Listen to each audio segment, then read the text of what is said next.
والصلاة والسلام على أفضل الأنبياء والمرسلين سيدنا ومولانا محمد وعلى آله وصحبه حق قدره ومقداره العظيم ولا حول ولا قوة إلا بالله العلي العظيم ورضي الله تبارك وتعالى عن أصحاب رسول الله صلى الله عليه وسلم أجمعين وعن القطب المختوم والبرزخ المحمدي المعلوم مولانا السيد أحمد التجاني رضي الله تعالى عنه وأن وارث سره على التحقيق بلا نزاع مولانا الشيخ إبراهيم إياس رضي الله تعالى عنه وعن سائر المسلمين والمسلمات باياك السلام عليكم ورحمة الله تعالى وبركاته kaman yanda yan uwa suka ga title na wannan bidiyo da nake son zan gabatar, wanda alhamdulillahi dalilin da yasa zan yi wannan bidiyo mai suna me yasa wahabiyawa suke nuna ƙiyayyarsu ga annabi sallallahu alaihi wasallam, meye dalilinsu na ƙin manzo Allah, meye dalilinsu na nuna gaba da duk abin da ya shafi manzo Allah sallallahu alaihi wasallam, meye dalilin wahabiyawa na nuna ƙiyayya da lokacin da aka ambaci annabi ko aka kawo wani abu da zai gwada girman manzon Allah sallallahu alaihi wasallam. Wannan abu akwai ban mamaki, sunan mutum ko Abdurrahman ko sunan shi Abdullahi ko sunansa Muhammad ko sunansa Ahmad ko sunansa ɗaya daga cikin sunayen musulmai, kuma yana kallon gabar sau 5 a rana yana yin sallah, ya kuma yadda da kalman nan ta ashhadu an la ilaha illallah wa ashhadu anna muhammadan rasulullah sallallahu alaihi wasallam. Amma abin mamaki, tare da yadda da wannan kalman da yadda da littafin da Allah ya aiko manzon Allah sallallahu alaihi wasallam da shi shine alqur'ani, tare da yadda da hadisan manzon Allah sallallahu alaihi wasallam, amma kuma wannan yake sa ka ga mutum abun mamaki duk da haka kuma yana tawaye darajar annabi sallallahu alaihi wasallam. Duk abin da aka faɗa na girman manzon Allah sallallahu alaihi wasallam sai ya gwada bai yadda da wannan abun ba. Da mun gabatar da karatu a cikin littafin Maulana Sharu Ibrahim Salih Al-Husaini Haqiqatu Ahli Sunnati wal Jama'a wa Makanatu Ahli Tazkiyati Bainahum. A wannan littafi mun yi kokari wajen bayyana cewa yanda wahabiyawa suke kawo na kaso abin da ya shafi janabin Ubangiji tabaraka wa ta'ala da janabin Sayyidina Rasulullahi sallallahu alaihi wasallam. To amma abin mamaki, kwatsam sai aka samu wani bawan Allah ya kira babban shi abin da yake faɗa ba a yi musu adalci, kuma ƙarya ake musu, su ba sa kin annabi, ba sa tawaye darajar manzon Allah sallallahu alaihi wasallam. Duk abin da aka faɗa ƙarya ne, in gaskiya ne ina hujja. So wannan abu daban mamaki. To na farko in ma ya zama da shi mai wannan maganan jahili ne ko mai son zuciya ne. In jahili ne to wannan ya ji daɗinsa, dama jahili ya ji daɗinsa ya huta me zaka mai, jahili ya huta. Ko kuma ya zama da dama mai son zuciya ne, ya sani amma ya taki. Amma in ba haka ba, abu da yake wadih kullun a fili, duk lokacin da aka kawo wani abu da ya shafi darajar annabi ko girman manzo Allah sallallahu alaihi wasallam, mutanen nan sai su yi katsalandan su nuna su ba su yadda ba, bai kamata a ɗaukaki annabi sallallahu alaihi wasallam ba. Kuma kullun abinda muke gaya wa mutane kenan, a lura malamai sun daɗe suna kira akan wannan mas'alar, shine me mutane su lura. Wallahi tallahi idan ka sake kai ka sassaba akan lamarin manzo Allah, wallahi zaka tafi wuta. Kullum mutanen nan in sun tashi da sunan kare tauhidi, wai ana shirka, ba a kaza, ana hada annabi da Allah, sai su kaskantar da lamarin manzo Allah, su kaskantar da darajar manzo Allah sallallahu alaihi wasallam da sunan wai suna ɗaukaka tauhidi, suna kare janabin Ubangiji. Sai ka rasa wannan wani irin addini ne, wanda kuma Allah tabaraka wa ta'ala da yake son a gane girmansa sai ya turo annabi Muhammadu. Ta kan annabi Muhammadu ake gane girman Ubangiji. Manzo Allah shine microscope da zaka leka ka hango girman Allah tabaraka wa ta'ala cikinsa. Duk wanda ya je wa Ubangiji tabaraka wa ta'ala ba tare da annabi ba, sunan wannan mutumin fasiki, kuma ba zai shiga fadar Allah ba. Wa anta babullahi ayyum ri'in atahu min ghayrika la yadkhulu. Manzo Allah sallallahu alaihi wasallam kai ne kofan Allah ya Rasulullahi. Duk wani mutumin da zai je wa Allah kai tsaye ba tare da manzo Allah ba, ranan fa da Allah ta kama barawo ba wanda zai shiga sai ya je da manzo Allah sallallahu alaihi wasallam. Da haka yan uwa, abin da ake yi musamman su wahabiyawa, muna gaya musu masu bin su bi a hankali, su bi wannan lamarin a hankali.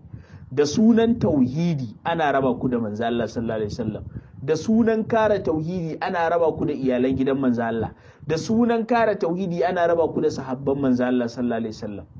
Sai ka ga mutum yana tunanin shi tauhidi yake, amma kuma yana kaskantar da lamarin manzo Allah ta yanda in ya je wa Allah da duk abin da ya je wa Allah da shi, in ba manzo Allah, Allah ba zai kalle shi ba.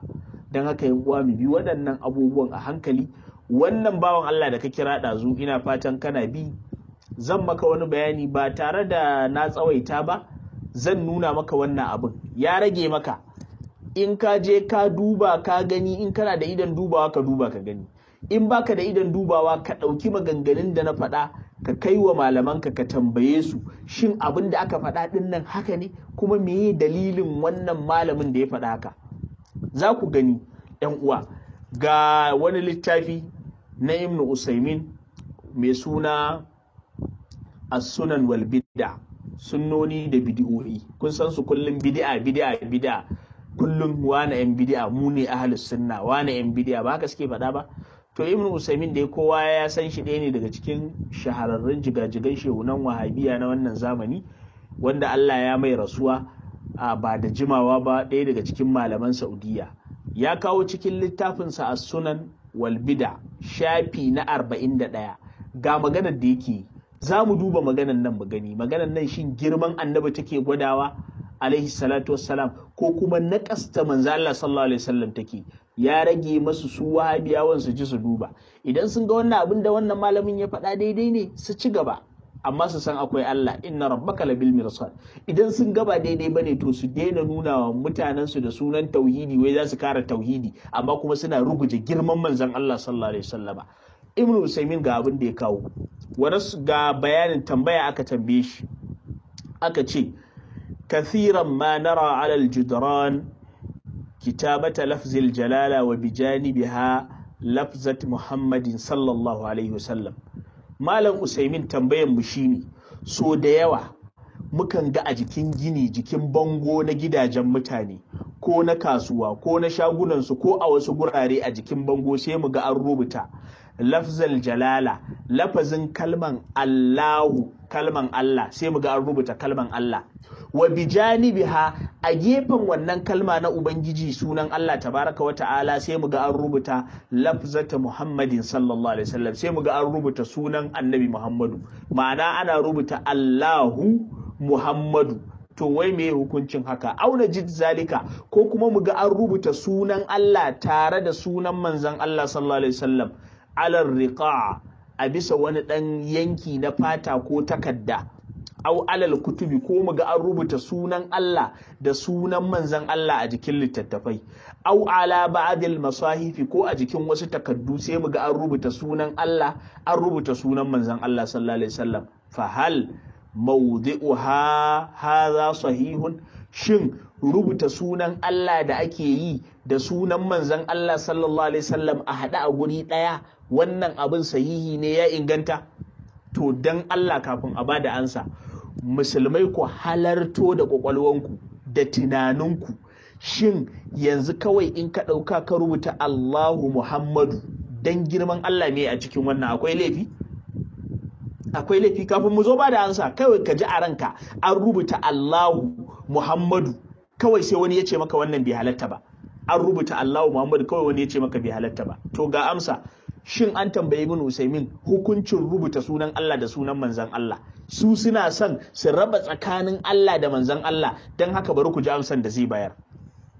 Sai ya bada amsa, ya ce mawdi'uha, wannan gurin da aka rubuta sunan Allah da sunan manzon Allah laisa bisayihin, ba daidai bane, ba daidai bane. Wai in ji Usaimin, ka rubuta sunan Allah, ka rubuta sunan manzon Allah.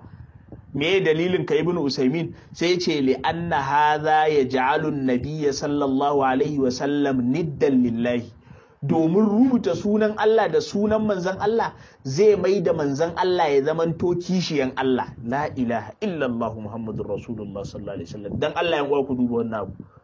Kawai wai ka haɗa sunan Allah da sunan manzan Allah, wai da sunan yana yaƙan shirka, ya ce zai maida annabi sallallahu alaihi wasallam ya zama kishiyan Allah. Wannan wani irin ƙiyayya ne, wannan wani irin hassada suke wa annabi saboda Allah da annabi, wannan wani irin ƙiyayya ne da wani irin hassada.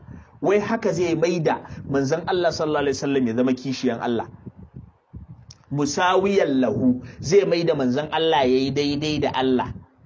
Walau anna ahadan, da a ce wani mutum ɗaya ra'a hazihil kitaba, da a ce za a samu wani mutum wanda ba musulmi ba, ra'a hazihil kitaba, ko ma da musulmi ne amma bai iya karatu da rubutu ba, ya ga sunan Allah da sunan manzon Allah sallallahu alaihi wasallam, wa huwa la yadri, amma bai san manil musamma bihi ma ba, wa ake kira da waɗannan sunaye, la'aikana annahuma mutasawiyani.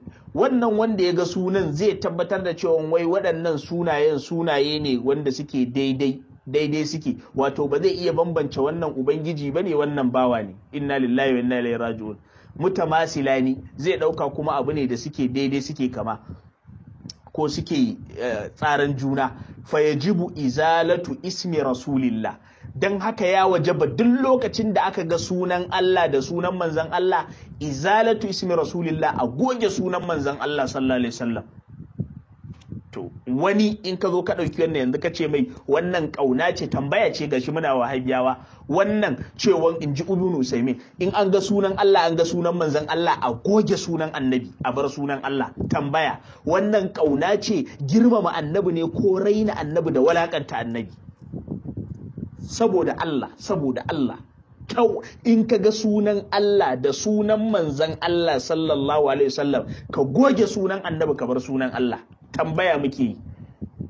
Ga sahabban annabi wanda suka rayu da manzon Allah, suka san waye manzon Allah sallallahu alaihi wasallam. Hassan bin Sabit, sha'irin manzon Allah, yana faɗa yana cewa wa shaqqa lahu min ismihi li yujillahu fazul arshi mahmudun wa hadha muhammadu.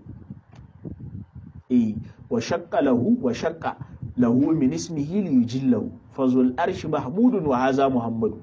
Allah da ya tashi sai ya yanko wa manzan Allah suna daga cikin sunansa. Fazul arshi mahmudun, shi ubangiji shine mahmudu, wa hadha muhammadu, annabi muhammadu kuma shine muhammadu sallallahu alaihi wasallam. Suna ma kuma a gaban annabi, sahabin annabi ya faɗa sunan manzan Allah ma daga jikin sunan Allah aka samo shi. Kuma ta kai a yau din nan ba wani ɗan adam da ya isa ya kira kansa da sunan Allah, wasu sifofi na Allah tabaraka wa ta'ala, in ba manzon Allah ba.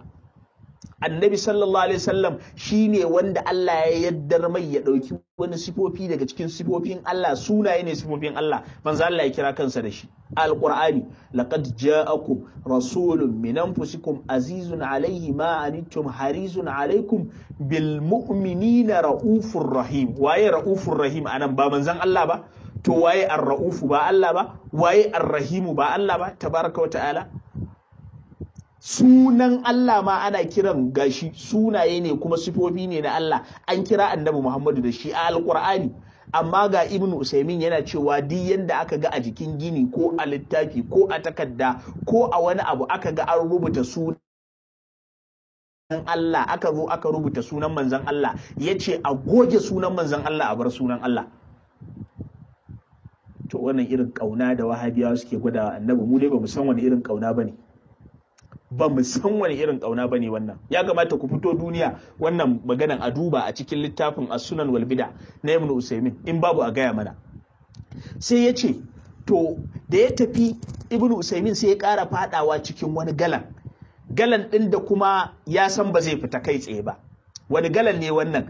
Idan an rubuta Allahu Muhammadu sai ya ce a goge sunan manzan Allah, sai ya zama saura sunan Allah, lafzatul jalala, wato sunan Allah, Allahu. Na ga wani bawan Allah yana rubutawa, ji tsoron Allah, Allah ya ba mu jin tsoronsa, amma ka yi haƙuri. Abinda na karanta ɗin nan akwai shi ko babu? In akwai shi, shikenan, ka kai ya ragewa. ni dai wannan ni na san in faɗu ba zan iya gaya wa annabi wannan ba, kuma duk mai gaya wa annabi wannan ban san abin da zan kira shi ba, sai dai in kira shi da maƙiyin manzon Allah. Ka yi haƙuri, kai da kake magana ka yi haƙuri, ka duba in akwai shi kenan, in babu ka ce na yi ƙarya, in akwai kuma ka fito ka faɗi matsayin mai gaya wa manzon Allah haka sallallahu alaihi wasallam. Da haka Ibn Usaimin da ya tashi wajen faɗan da ya ce a goge sunan manzon Allah, to kun ga idan an goge sunan annabi sallallahu alaihi wasallam abinda zai je ya dawo shine ne, shine zai rage sai sunan Allah. Su kuma duk wanda ya zo ya karanta zai ce Allahu Allahu Allahu. Idan ya ce Allahu, to kaga ai su kuma a gurin su basu yadda da kiran sunan, basu yadda da zikiri da al-ismul mufrad ba. Sunan Allah ka dinga cewa Allah Allah Allah Allah Allah, sun ce wannan haramun ne, bid'a ne a gurin su, sun ce bid'a ne, haka suka ce, tare da cewa kuma wannan zikiri ne ingantacce a kira ubangiji tabaraka wa ta'ala da shi. Haka manzo Allah ya faɗa, alƙiyala ta komu sa'a, alƙiyama ba za ta tashi ba hatta la yabqa ala wajhil ard man yaqul Allah Allah, sai an rasa wanda a bayan ƙasa zai dinga cewa Allah Allah. Ibn Taymiyyah yazo ya shar'anta musu wannan abin cewa in ka kira Allah da sunansa kana Allah Allah bai yi ba, kuma ƙarya ne, ga manzo Allah ya ce yayi, manzo Allah ya ce wannan abin yayi, amma Ibn Taymiyyah ya ce bai yi ba, kuma suka hau suka zauna, annabi ya ce ayi, Ibn Taymiyyah ya ce kar ayi, suka ce sun wurgar da na annabi sun dauki na Ibn Taymiyyah, sun wurgar da na annabi sun dauki na Ibn Taymiyyah. To shine anan shi Ibn Usaimin yake magana yake cewa idan an share sunan manzon Allah sallallahu alaihi wasallama zai bar sunan Allah, za a bar sunan Allah wahadaha, yace ita kadai, yace fa innaha kalimatun, ita wannan kalma ta Allah Allah ya ƙulu hassufiya, sufaye ne suke faɗa Allahu akbar.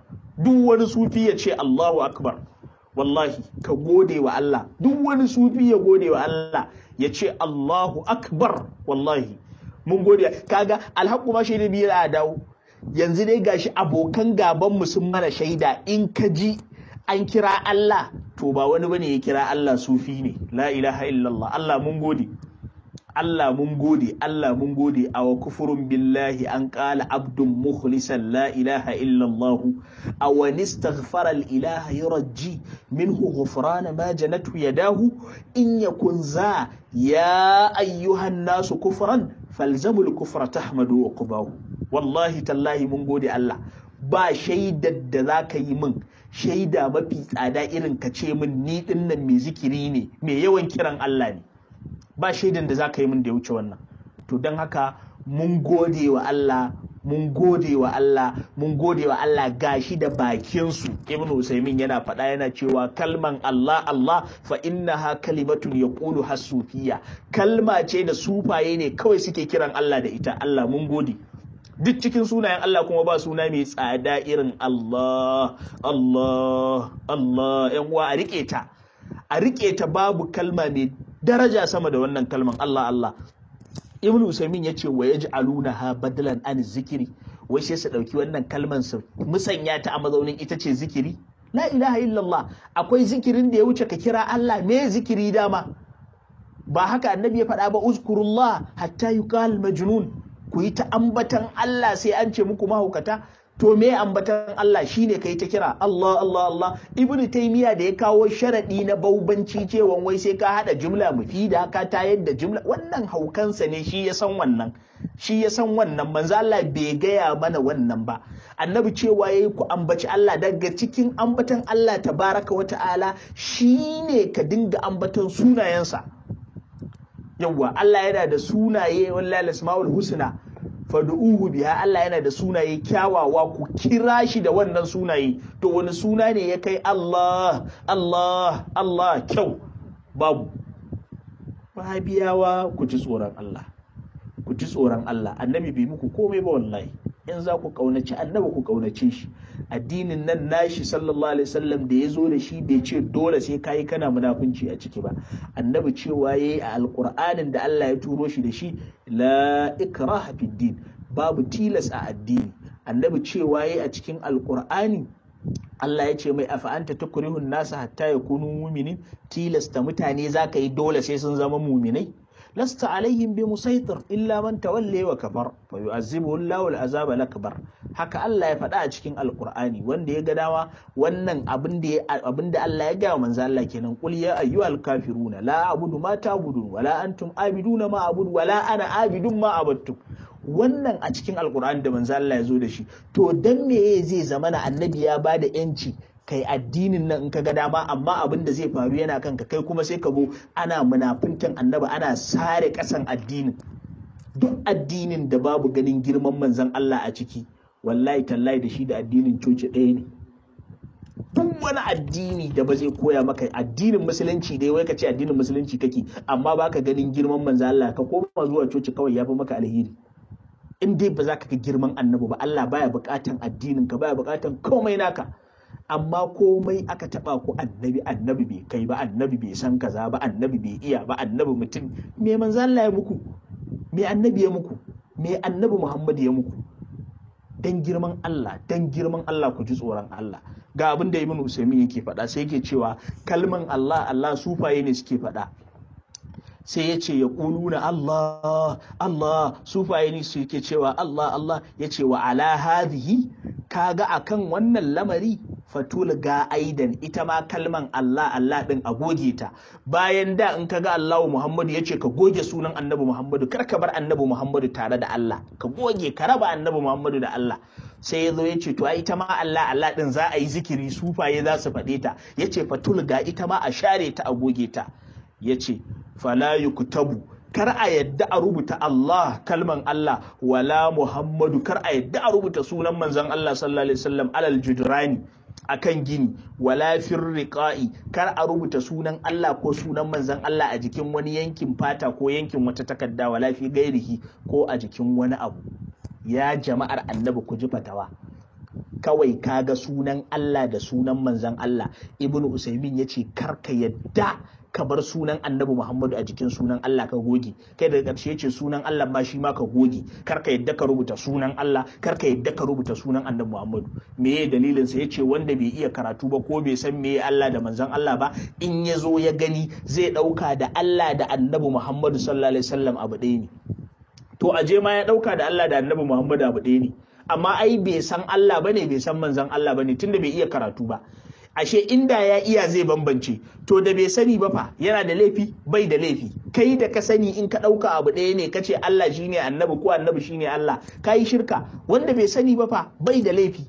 Amma ka ce kar a rubuta sunan Allah, kar a rubuta sunan manzon Allah a jikin kusa da sunan Allah. Daga ƙarshe Ibn Usaymin kace a goge, inna lillahi wa inna ilaihi raji'un. Inna lillahi wa inna ilaihi raji'un. Ya kamata yan uwa mu ji tsoron Allah. Maganan da duk ake yi din nan magana ce guda daya. Aljannan nan gaskiya ce akwai ta, wutan nan gaskiya ce akwai ta, kuma wallahi ba mai shiga aljanna sai mai ganin girman annabi. Duk wanda ka gan shi a wuta fitsara yayi wa annabi, ya daga wa annabi kara, wallahi tallahi ka sani duk yawan sallar ka in babu ganin girman annabi dungura ne.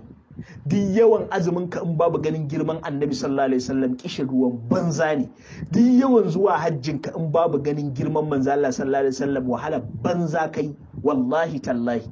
Ya kamata mutane su san waye manzon Allah.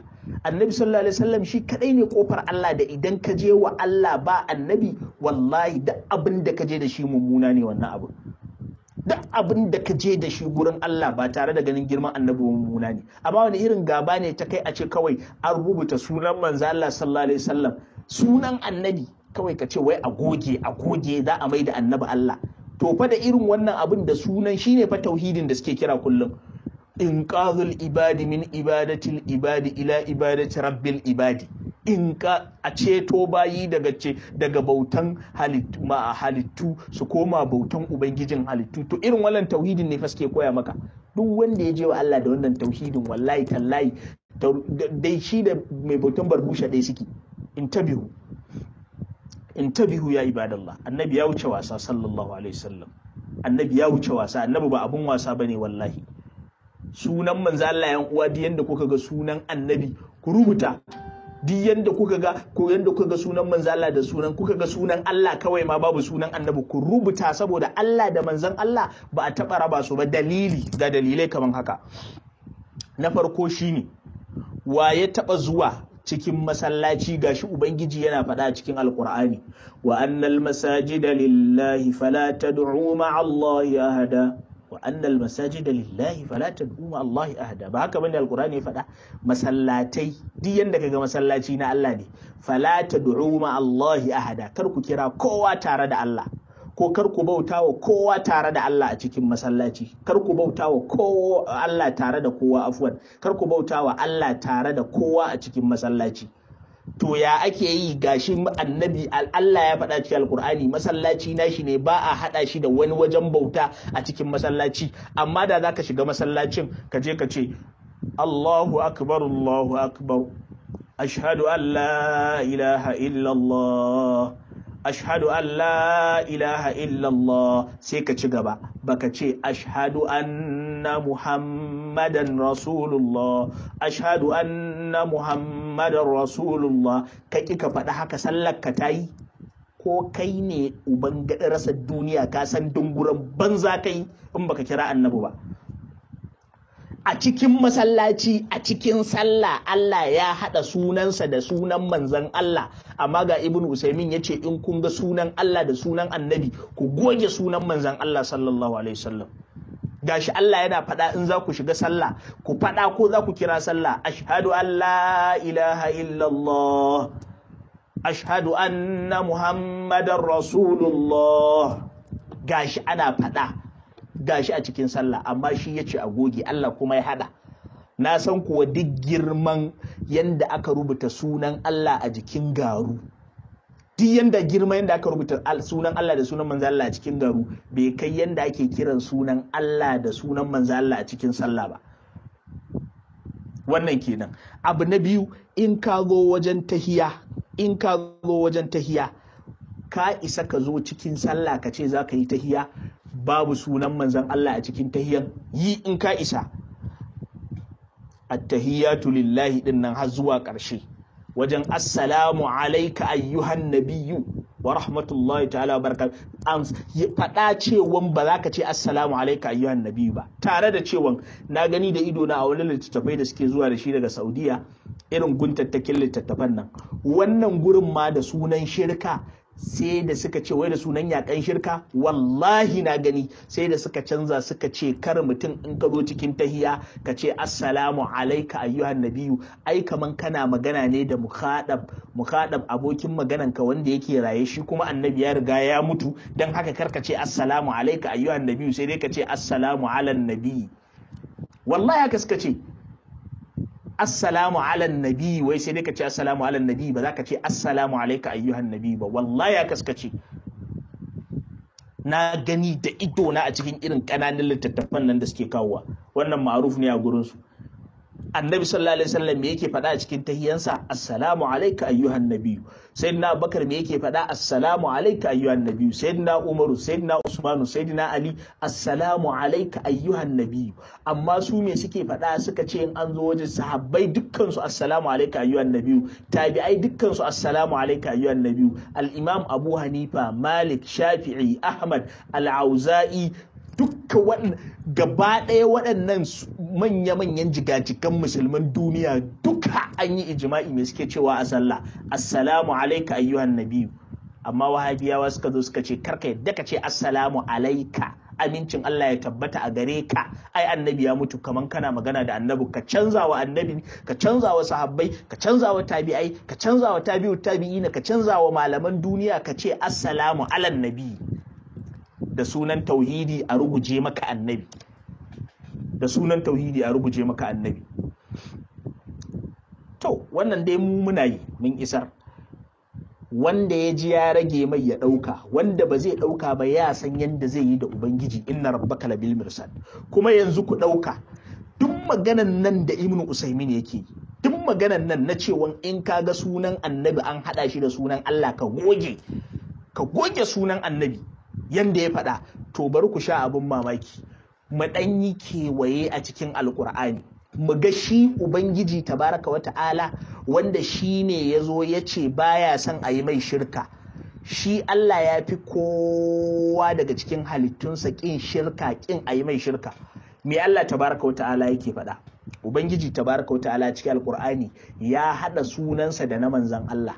To idan Allah ya haɗa sunansa da na manzan Allah a cikin Alƙur'ani, shin Ibnu Usaimin shi kuma ya kamata ya ce a goge sunan annabi daga cikin sunan Allah?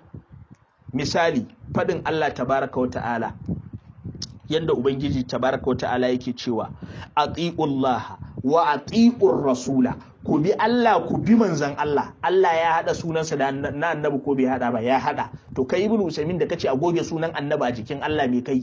Ta'annuci wa Ubangiji tabaraka wa ta'ala. Kaman fadin Allah tabaraka wa ta'ala wa atiullaha wa rasulahu in kuntum mu'minin, ku bi Allah ku bi manzan Allah in kun kasance mu'minai ne ku. Wa yuti'una Allah wa rasulahu ulaika sayarhamuhumullah. Mu'minai sune waɗanda suke bin Allah suke bin manzan Allah. Ku duba yanda Allah yake hada sunansa da na Annabi Muhammadu. Innamal mu'minuna alladhina amanu billahi wa rasulihi.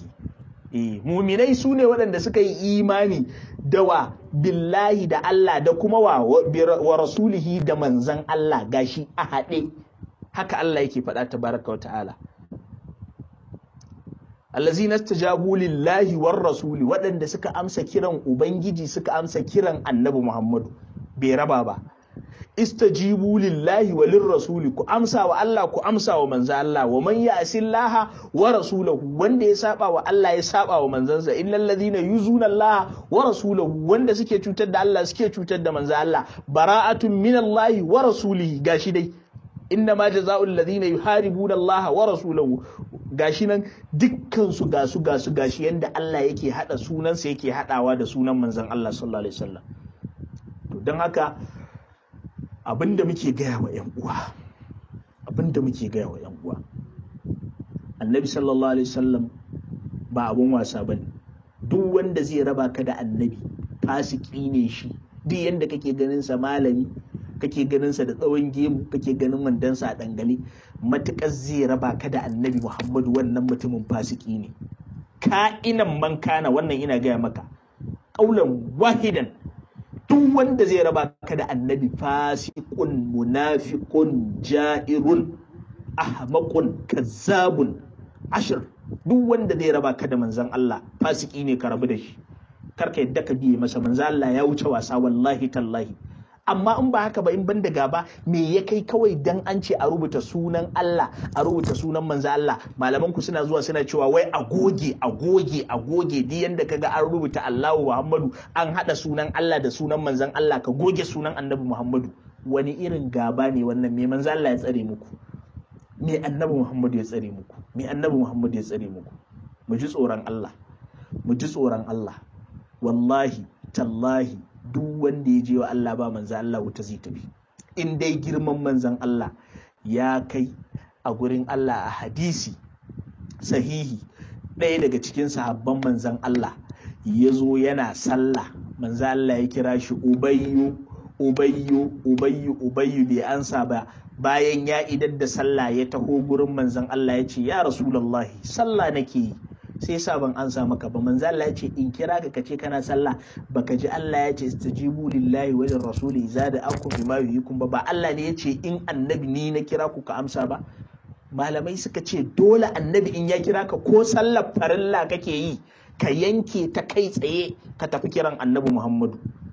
Ka yanke sallan ka tafi kiran annabi. Kana fa sallan farilla, ka je kiran manzon Allah kuma ka dawo ba kabli ba a duka ci gaba da dorawa da sallanka.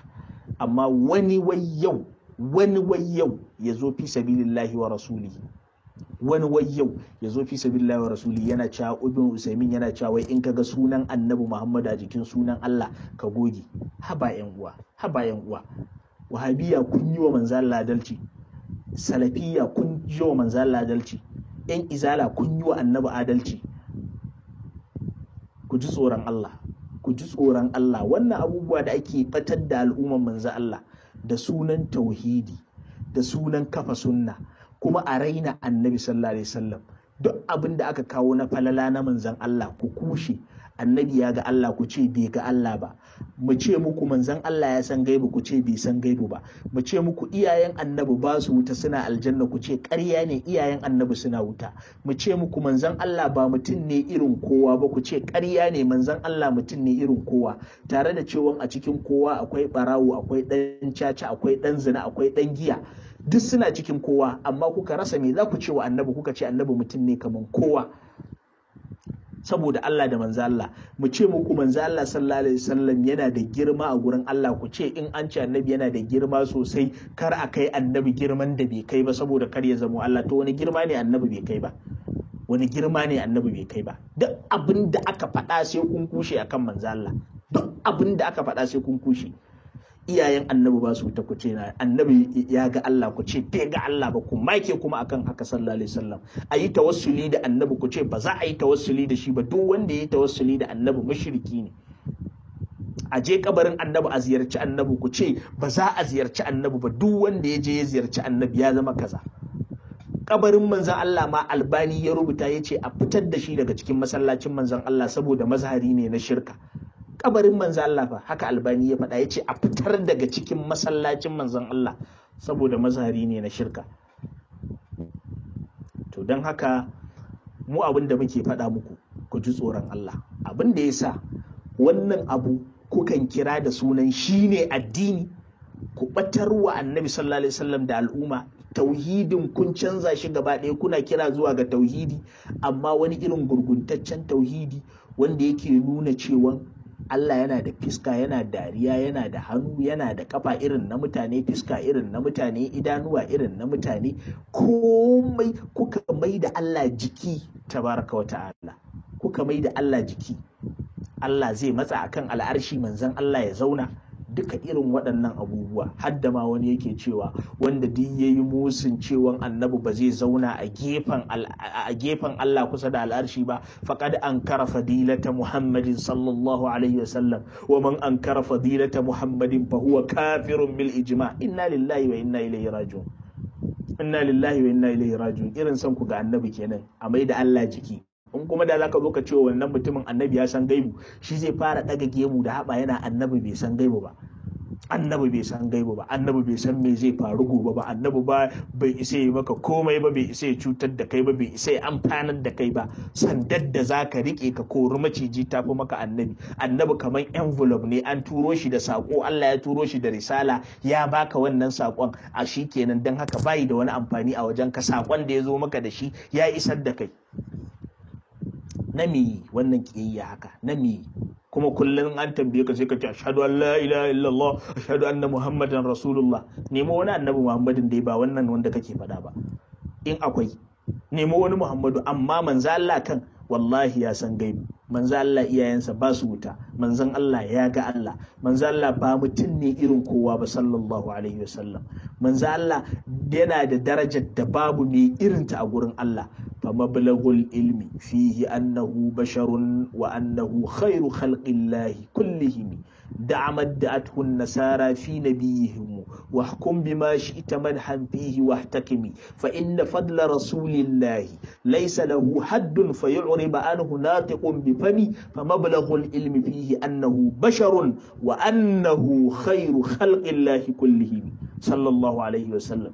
إذا قلت عبد الله سيد خلقه فقل فيه ما شئت لا تحتشي الكفر لا تحتشي الإطراء. da abin da kace wa manzon Allah abu ɗaya ne ko abu biyu ne ba a gaya wa annabi, amma duk wani abu na girma ka gaya wa manzon Allah. Wasu abu biyu shine ba a ce wa annabi Allah sallallahu alaihi wasallam, ba a ce wa manzon Allah dan Allah. Wannan haka yake, karka ce wa annabi Allah, karka ce wa annabi dan Allah, amma duk abin da ka gaya wa annabi Muhammad sallallahu alaihi wasallam ka faɗe shi la tahtashil itra ko la tahtashil kufra. Karka ji tsoron kafirci, karka ji tsoron shige gona da iri.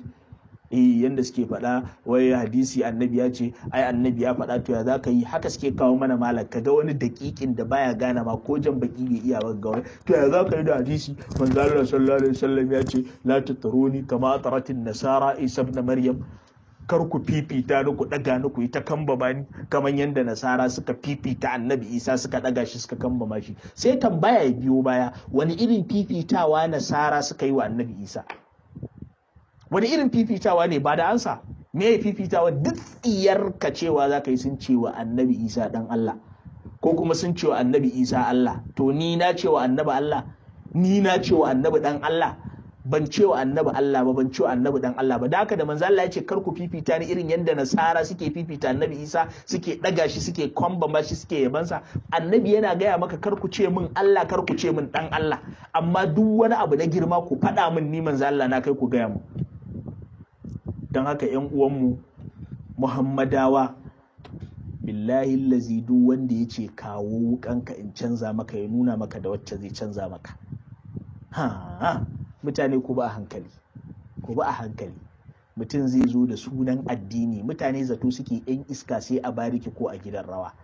Akwai yan iska akan mimbari a cikin masallaci, wallahi duk mai gaya wa annabi mutum ne irinsa dan iska ne ka'inan mankana. Duk mai cewa iyayen annabi suna wuta dan iska ne duk dogon gemunsa.